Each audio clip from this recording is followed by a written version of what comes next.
ભગવાન વિષ્ણુના દર્શન આપણે કરીએ ને મંદિરમાં ચતુર્ભુજ રૂપે, તો ભગવાન વિષ્ણુના એક હાથમાં ચક્ર દેખાય છે. ચક્ર ગતિનો પ્રતીક છે.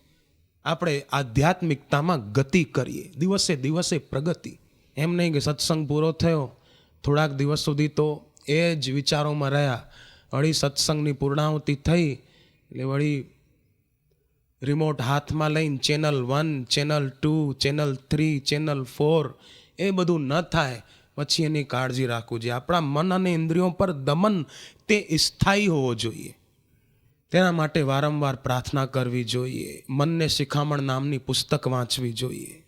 વાતચીત કરીએ તો પણ એવી જ વાતો કરીએ જેનાથી ભક્તિ વધે. ઘણા લોકો નવરા પડે એટલે ફલાણાની સાસુ આવી છે, ફલાણાની વહુ આવી છે, ફલાણાનો દીકરો આવો છે, ફલાણાની દીકરી આવી છે. પરચર્ચા બહુ કરે. સ્વચર્ચા કરે તો વધુ સારું, પણ પરચર્ચામાં સમય વેડફી નાખતા હોય છે. તેથી આપ સૌને મારી પ્રાર્થના છે કે તમે ને હું બધા આજથી સ્વચર્ચા પણ કરીએ.